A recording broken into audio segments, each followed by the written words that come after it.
All right, welcome to week 1. This is a 16-week class, and we're starting our study in 1877. You may be wondering why? Why in this information age of 2025, Happy New Year, are you forced to study history? Because it's required, isn't it? Why is that? Well, you might ask Hubert Humphrey. In 1968, he was President Johnson's vice president. And President Johnson decided after the primary season to not seek re-election, threw his support behind his vice president, Hubert Humphrey, who ran for president.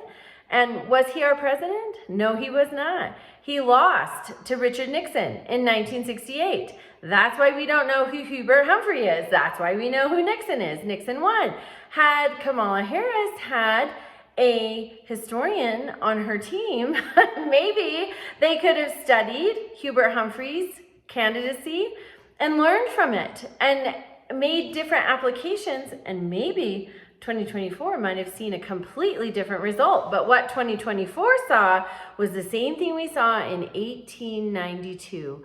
Grover Cleveland won in 1884, lost and became our president. So he won in 1884, became our president, lost in 1888, and then had a non-consecutive second term by winning the 1892 election, much like Donald Trump has just done, winning in 2016, losing in 2020, winning in 2024. That is why you study history.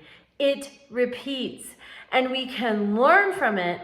We can learn what went right, what went wrong. Do we like the result that happened before? If we don't like the result of what happened before, we really need to study exactly what went on so that we can make different application and hopefully have a better result. So that's why you study history.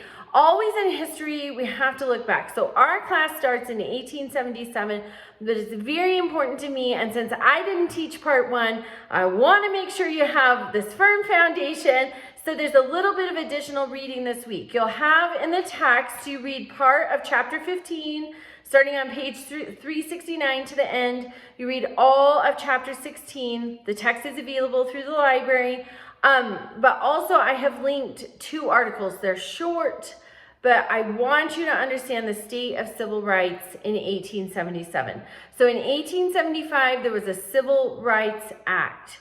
In 1883, 5 civil rights cases were consolidated into the civil rights cases of 1883. They were heard by the Supreme Court, and the 1875 Civil Rights Act was invalidated by the Supreme Court. So remember, we have 3 branches of government. We have the legislative, so that's both houses of Congress, the House of Representatives and the Senate. We have the executive, that's the president, and we have the Supreme Court. And Article 3 of the Constitution charges the Supreme Court with interpreting the law. We see after the Civil War, so in 1883 with the civil rights cases, which is encompassed in our time frame here, and then also in 1896, the Plessy versus Ferguson case, we see the Supreme Court that should have been entrusted with protecting everybody through a correct interpretation of the law. We see them circumventing the 14th Amendment. And it's really important. I want you to understand that because the Supreme Court is a huge actor in United States history. United States history would look completely different without the Supreme Court. So we're going to look at those monumental cases as we go through the study of our class. You'll see them on the midterm.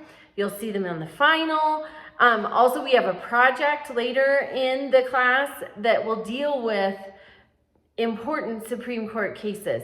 So be on the lookout for those. When you see something italicized in the reading, such as Plessy versus Ferguson is in this week's reading, it's italicized, pay attention because those are important.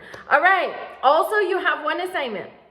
You're going to answer questions 4 and 5 from chapter 15 in the recall and reflect. That's at the very end of the chapter. 3 complete sentences each. I want to make sure you understand the material you just read because you're going to see it again on the midterm and the final. Also from chapter 16, you're going to answer questions 1 through 4. Again, it's those recall and reflect questions. Also, I have a question. Do you want discussions? This class, as I understood it at the beginning, is largely just asynchronous. You know, I am not going to penalize you for late submission. I do recommend that you stay up to date on things because you don't want to get to week 16 and have to do a whole semester. You're not going to do very well.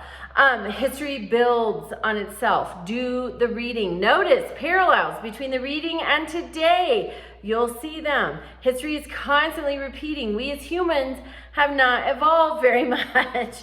We are still motivated by love, greed, jealousy, power.